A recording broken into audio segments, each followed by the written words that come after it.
नमस्कार friends, GK bucket study two पर आप सभी का स्वागत है।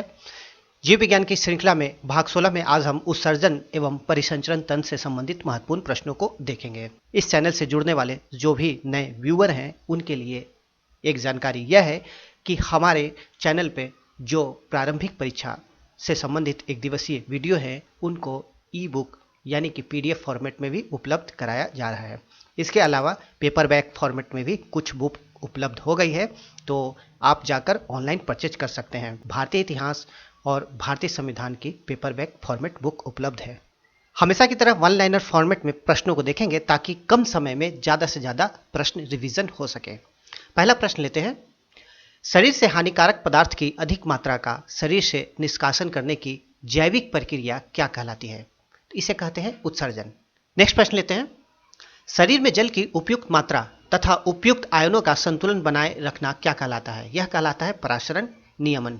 नेक्स्ट, मानव में परासरण तथा उत्सर्जन तंत्र को संपादित करने वाले अंग तंत्र को क्या कहा जाता है? तो इसे उत्सर्जन तंत्र कहा जाता है। और अंग तंत्र का मतलब यह है कि बहुत सारे अंगों से मिलकर जो सिस्टम बनता है, जो तंत्र बनता है, वह अंग तंत्र कहलाता है। नेक्स्ट है, वृक्क के बाहरी तथा भीतरी भाग को क्रमशः क्या कहा जाता है? तो वृक्क के बाहरी यानी कि किडनी के बाहरी भाग को कॉर्टेक्स कहा जाता है और जो भीतरी भाग होता है उसको मेडुला कहा जाता है। तो आप यहाँ पिक्चर में देख सकते हैं, यह कॉर्टेक्स का भाग है। तो इस प्रकार जो बाहरी भाग है यह कॉर्टेक्स है और जो मेडुला है यह अंदर का भाग मेडुला कहलाता है। नेक्स्ट बात करते हैं, किडनी के चारों ओर कौन सी झिल्ली पाई जाती है? इंपॉर्टेंट प्रश्न है। पेरिटोनियम नामक झिल्ली पाई जाती है किडनी के चारों ओर। नेक्स्ट, किस अंग के द्वारा रक्त के हानिकारक पदार्थों को हटाए जाने के साथ साथ उपयोगी तत्वों को बनाए रखा जाता है? तो हमारे परिसंचरण तंत्र में देखा जाए तो रक्त ही बहुत महत्वपूर्ण अंग है और रक्त में जो भी हानिकारक पदार्थ होते हैं उनको हटाने का काम किडनी के द्वारा किया जाता है। और किडनी इसके अलावा रक्त में जो उपयोगी पदार्थ हैं उनका भी संतुलन, उनकी भी उपयुक्त मात्रा बनाए रखने का काम करता है। इसके अलावा आपको यह भी ध्यान रखना है कि रक्त से उत्सर्जित पदार्थों को हटाने और आवश्यक पोषक तत्वों को बनाए रखने का कार्य वृक्क के भीतर यानी कि किडनी के भीतर उपस्थित नेफ्रॉन द्वारा संपन्न किया जाता है। तो बहुत ही इंपॉर्टेंट प्रश्न है, आपको याद रखना है नेफ्रॉन। नेक्स्ट है, किडनी में उपस्थित असंख्य सूक्ष्म नलिकाएं क्या कहलाती हैं? तो बहुत सारी नलिकाएं होती है किडनी में और इन्हीं के द्वारा देखा जाए तो शुद्धिकरण का काम किया जाता है और यह जो नलिकाएं कहलाती है यह कहलाती है नेफ्रॉन्स। तो आप यहां देख सकते हैं। नेक्स्ट बात करते हैं, वृक्क यानी कि किडनी की कार्यात्मक इकाई किसे माना जाता है? बहुत ही इंपॉर्टेंट प्रश्न है और आपको याद रखना है किडनी की कार्यात्मक इकाई मानी जाती है नेफ्रॉन्स को। अगला प्रश्न है, रक्त के रासायनिक संगठन का वास्तविक नियंत्रण किसके द्वारा किया जाता है? तो रक्त की जिस प्रकार के रासायनिक संगठन होता है उसकी मात्रा का जो नियंत्रण किया जाता है वह नेफ्रॉन द्वारा ही होता है। तो देखा जाए तो किडनी में नेफ्रॉन बहुत ही इंपॉर्टेंट पार्ट है और इससे संबंधित जो भी प्रश्न है आपको याद रखना है, एग्जाम में इसी से प्रश्न बनते हैं। इसके बाद बात करते हैं, नेफ्रॉन में स्थित छोटी प्यालीनुमा संरचना क्या कहलाती है? इसे कहा जाता है वोमेन संपुट यानी कि वोमेन्स कैप्सूल्स। रक्त से उत्सर्जित पदार्थों को कितने चरणों में हटाया जाता है? तो टोटल 2 चरण है। पहला चरण निस्यंदन कहलाता है और दूसरा पुनरावशोषण कहलाता है। ये दोनों चरण आपको याद रखना है। नेक्स्ट बात करते हैं, मानव मूत्र का पीला रंग किस कारण होता है? तो किसकी उपस्थिति के कारण पीला रंग का होता है? तो हीमोग्लोबिन के अपघटन से बने यूरोक्रोम के कारण पीला रंग होता है। इंपॉर्टेंट प्रश्न। सामान्यतः ताजा मूत्र की प्रकृति कैसी होती है? अम्लीय होती है। नेक्स्ट बात करते हैं, मानव मूत्र में जल के अतिरिक्त किसकी मात्रा सर्वाधिक होती है? तो सबसे ज़्यादा तो जल होता है, लेकिन जल को यदि छोड़ दिया जाए तो उसके बाद यूरिया की सबसे ज़्यादा मात्रा होती है। तो जल 95% और यूरिया 2%। नेक्स्ट प्रश्न है, श्वसन तंत्र का वह अंग जो श्वसन के साथ साथ उत्सर्जन का भी कार्य करता है, यानी कि यह ऐसा अंग है जो श्वसन तंत्र का भाग होने के साथ साथ उत्सर्जन तंत्र का भी भाग है। तो यह है फेफड़ा, लंग्स। नेक्स्ट है, त्वचा, यकृत, आंत इत्यादि किस तंत्र के भाग है? तो ये सभी उत्सर्जन तंत्र के भाग हैं। मानव शरीर में रक्त के शुद्धिकरण की प्रक्रिया क्या कहलाती है? मानव शरीर में रक्त की शुद्धिकरण की प्रक्रिया डायलिसिस कहलाती है। डायलिसिस का संबंध किस अंग से है? डायलिसिस का संबंध है किडनी से यानी कि वृक्क से। नेक्स्ट प्रश्न है, जब वृक्क कार्य करना बंद कर देता है तो रक्त में क्या एकत्र होने लगता है? इंपॉर्टेंट प्रश्न है। जब किडनी काम करना बंद कर देती है तो रक्त में नत्र जनित अपशिष्ट पदार्थ जमा होने लगता है। अगला प्रश्न, मानव शरीर में गुर्दे का क्या कार्य है? तो गुर्दे का देखा जाए तो प्रमुख कार्य है रक्त में जल की मात्रा का नियंत्रण, हार्मोन का स्रवण और यूरिया को छानकर बाहर करना।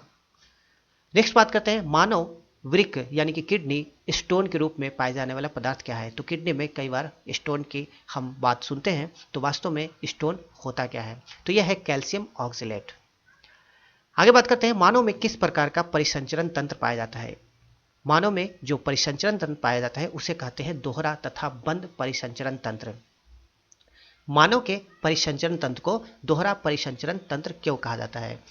तो दोहरा परिसंचरण तंत्र इसीलिए कहते हैं क्योंकि रुधिर हृदय से 2 बार प्रवाहित होता है और इसी कारण से इसे दोहरा परिसंचरण तंत्र भी कहा जाता है। मानव परिसंचरण तंत्र कितने भागों से मिलकर बना है?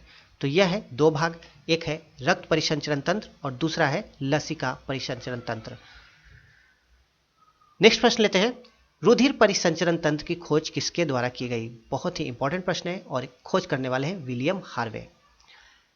मानव हृदय के चारों ओर पाई जाने वाली झिल्ली क्या कहलाती है? तो मानव हार्ट के जो चारों ओर झिल्ली पाई जाती है उसे पेरिकार्डियल झिल्ली कहा जाता है। मानव हृदय में कितने कोष्ठ पाए जाते हैं यानी कि कितने चैम्बर होते हैं? तो कुल चैम्बर की संख्या है 4। अगला प्रश्न है, मानव हृदय में रुधिर को विपरीत दिशा में प्रवाहित होने से रोकने का कार्य किया जाता है। तो यह किसके द्वारा किया जाता है? यह कपाट यानी कि वाल्व के द्वारा। तो वाल्व ही हमारे हृदय में वह पार्ट है जो रक्त को बैक जाने से रोकता है।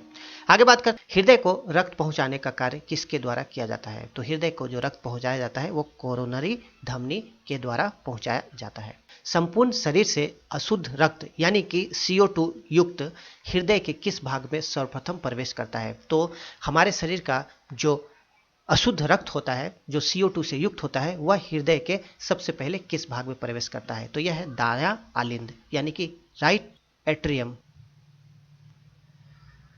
आगे चलते हैं, हृदय के किस भाग द्वारा शुद्ध रक्त धमनियों के माध्यम से संपूर्ण शरीर को पहुंचाया जाता है?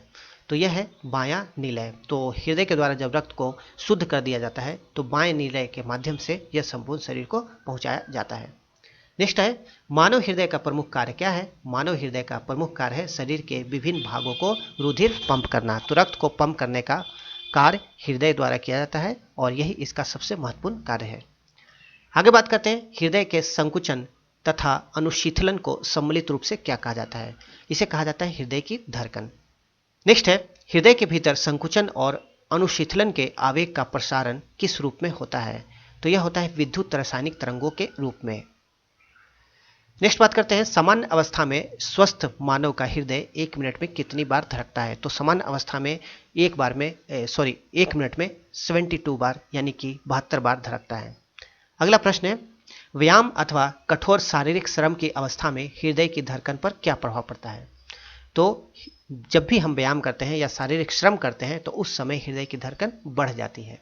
हृदय की धड़कन मापने में किस यंत्र का उपयोग होता है? तो इस यंत्र का नाम है ECG यानी कि इलेक्ट्रोकार्डियोग्राम। आगे बात करते हैं, हृदय की धड़कन का नियंत्रण मस्तिष्क के किस भाग द्वारा होता है? यह प्रश्न भी इंपॉर्टेंट है। तो हमारे मस्तिष्क का मेडुला ऑब्लिगेटा में स्थित जो कार्डियक केंद्र है उसके द्वारा हृदय की धड़कन का नियंत्रण होता है। नेक्स्ट लेते हैं, कौन सा हार्मोन हृदय की धड़कन को नियंत्रित करता है? तो हार्मोन की यहाँ बात हो रही है तो थायरॉक्सिन तथा एड्रेनल, ये दोनों हार्मोन हृदय की धड़कन को नियंत्रित करते हैं। नेक्स्ट, रुधिर में उपस्थित CO2 रुधिर के pH को कम करती है तो हृदय की गति पर क्या प्रभाव पड़ता है? यानी कि जब रक्त का pH कम होता है तो उसका हृदय की गति पर क्या प्रभाव पड़ता है? तो यह इस स्थिति में हृदय की गति बढ़ जाती है, यानी कि कह सकते हैं कि अम्लीयता हृदय गति बढ़ाती है जबकि क्षारीयता हृदय की गति को कम करती है। तो ये थे हमारे जीव विज्ञान से संबंधित महत्वपूर्ण प्रश्न। जीव विज्ञान की पूरी सीरीज की यदि आप PDF या बुक चाहते हैं तो दिए गए डिस्क्रिप्शन बॉक्स में आप जाके परचेज कर सकते हैं। और इसके अलावा भारत के भूगोल, भारतीय इतिहास, भारतीय संविधान और पर्यावरण की बुक भी हमारे स्टोर पर उपलब्ध है, जो कि आने वाले एग्जाम जैसे कि बिहार दरोगा, बिहार लोक सेवा आयोग, बिहार कर्मचारी चयन आयोग किसी भी एग्जाम के लिए या रेलवे किसी भी एग्जाम के लिए इस सारी बुकों को इस प्रकार से तैयार किया गया है कि किसी भी एग्जाम के लिए यदि आप रिवीजन करना चाहें बहुत ही कम समय में तो बहुत ही अच्छे से आप रिवीजन कर सकते हैं।